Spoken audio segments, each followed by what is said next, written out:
At 13 and a half years old, my mother's life was dramatically disrupted by a 50-something-year-old man. She was in the foster care system at that time, living in Chicago, when he pulled her into his home and brutally raped her.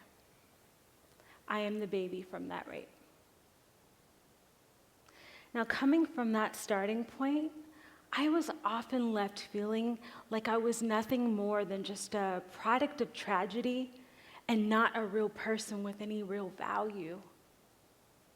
And to make matters worse, my mother, after she had me, she made the choice to not raise me. Now, that's understandable when we think about how old she was, but also holding that baby was a constant representation of the tragedy that she went through.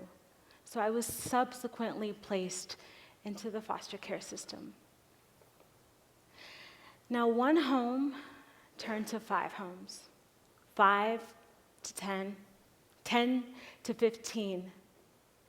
And by the time I was 15 years of age, I had lived in 23 different foster homes. That's like getting used to 23 different ways of living.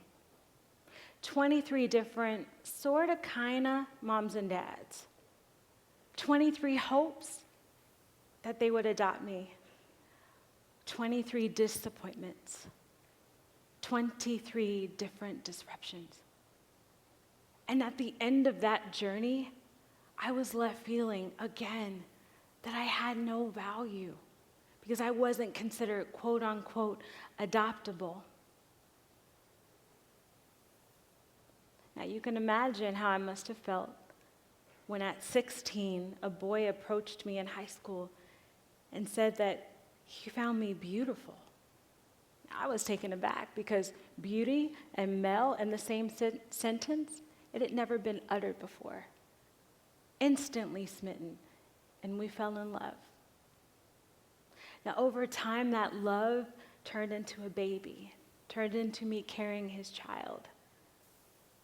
My hope in that love was disrupted yet again because his words of adoration turned into words of hate. His hugs turned into direct hits in my face. And before I knew it, I was in this teen domestic violence relationship, and I did not know what to do. Now, by the time my baby was born, I was in a very dark, broken place.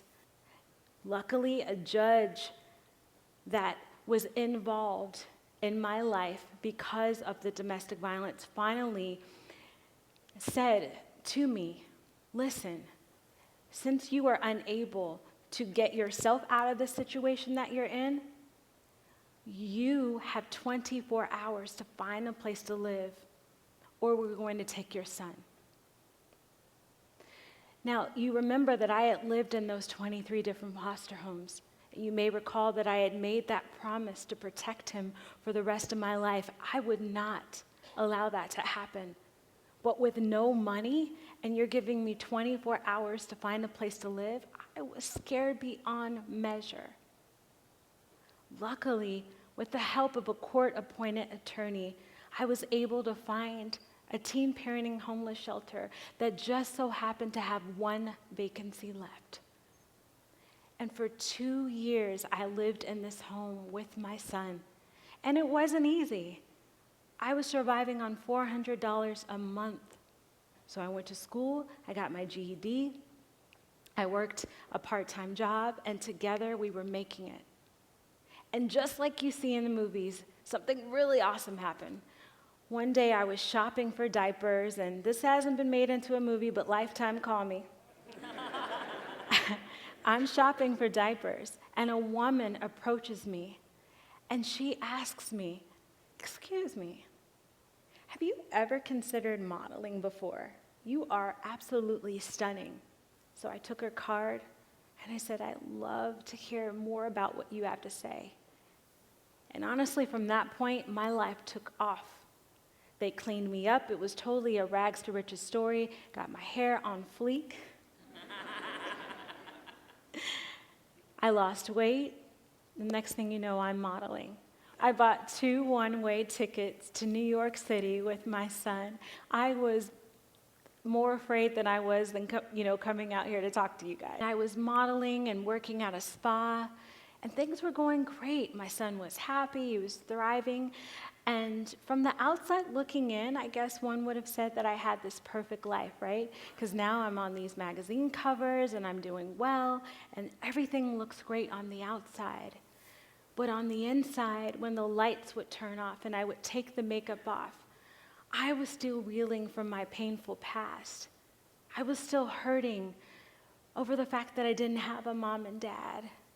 I was still carrying around the shame that I experienced from being abused in the foster care system, which I hadn't mentioned, but that did occur, and I was carrying that shame around.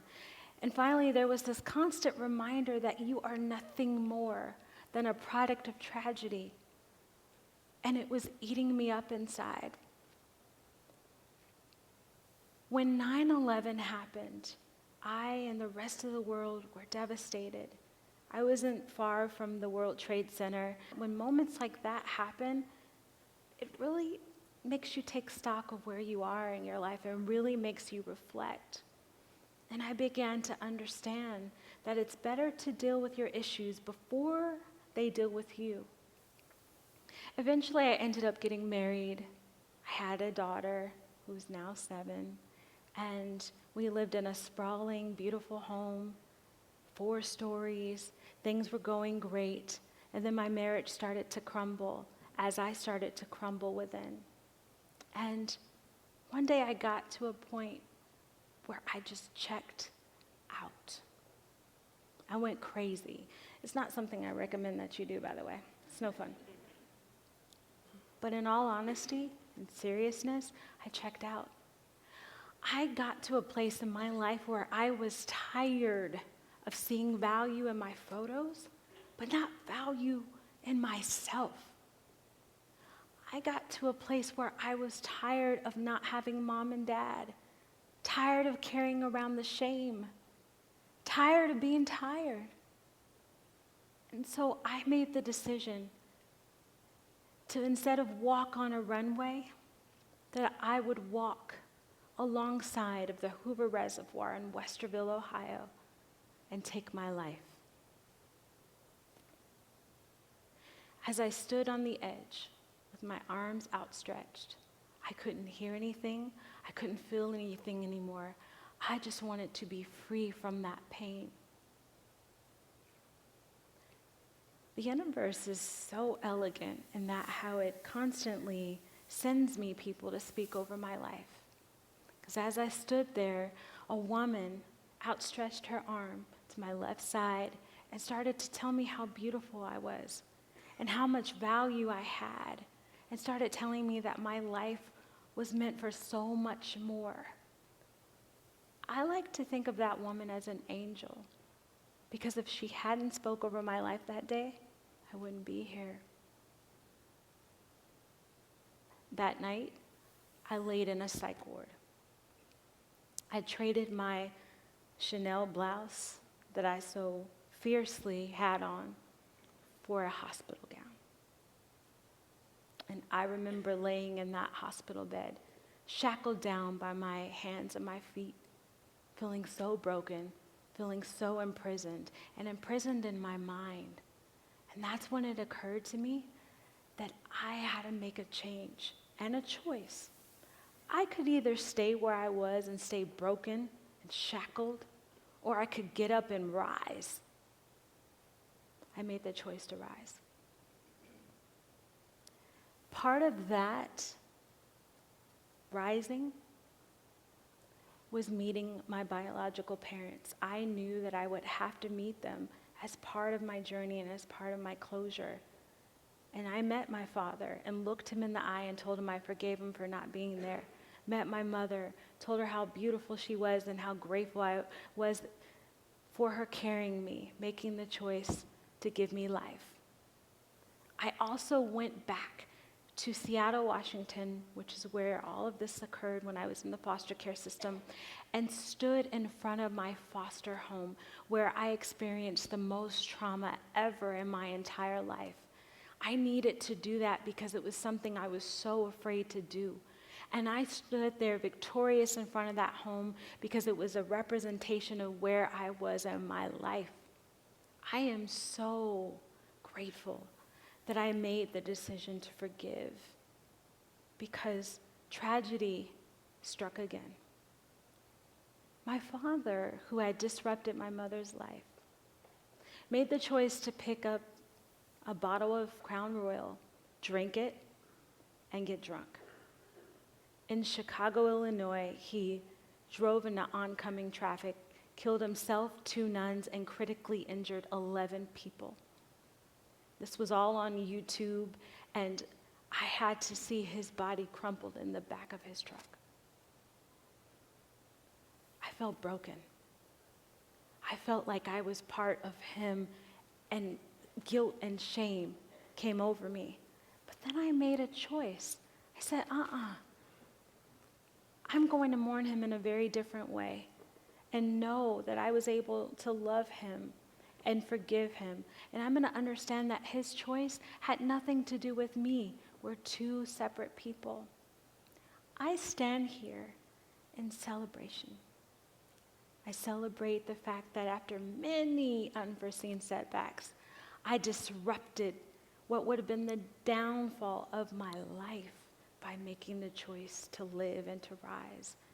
I stand here because I have reached a place where I understand that my history, that's all part of my narrative.